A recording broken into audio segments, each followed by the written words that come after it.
Alright, everybody, welcome to my channel. This is Billy, aka B-Rex. Today, we're gonna tell you a little bit about the focus you may want to have, or maybe want to consider when you're writing music.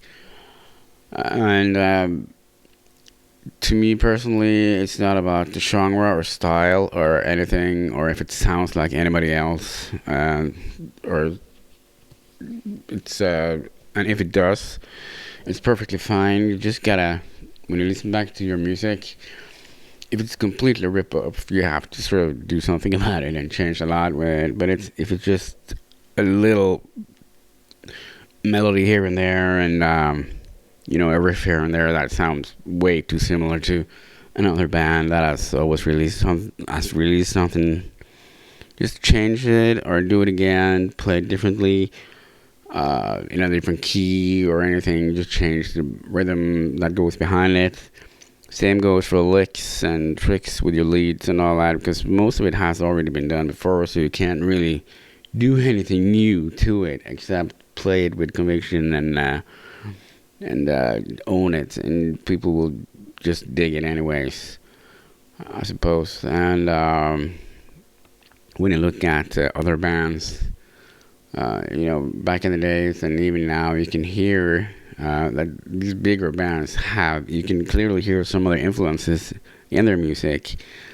Some of them are better at, hiding it, but some of them not that well, so you can hear it clearly. And it doesn't really matter, because they play it with their own feel and their own attitude behind it.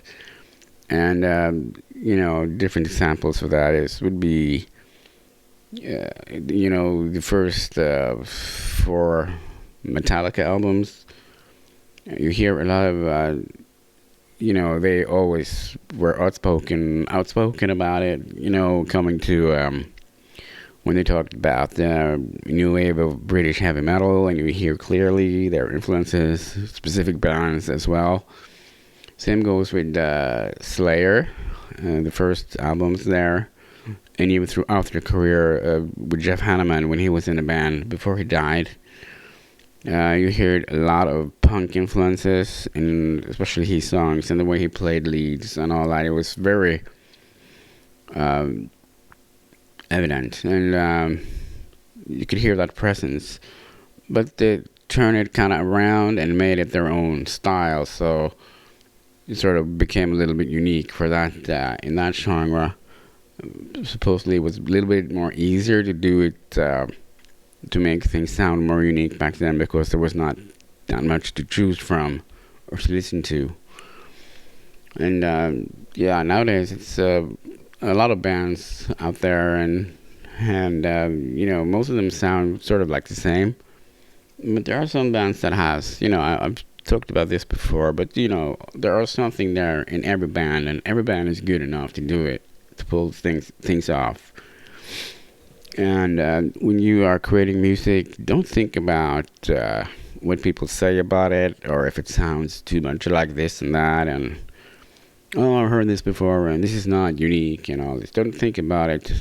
Don't worry. Just ignore it and play your own stuff, and just keep on doing what you do. Love it and own it, and that should be good enough.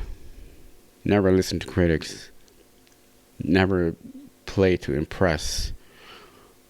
Just play what you do and have a good time with it and enjoy it. And that's what it's all about, I suppose. And it should be like that. And that's the right attitude and the right focus you should have when you start out as a band or as a musician or whatever you want to do. Just do what you feel like doing and what feels best for you. Easy as that. Yeah. So, today we also have a little cool fun song to play for you guys. It's, when we talk about sounding alike different bands. This one is, I don't know where I got the idea from, but it sounds a little bit Motorhead-ish. And, it's a fun song to play. So, let's jump right into it.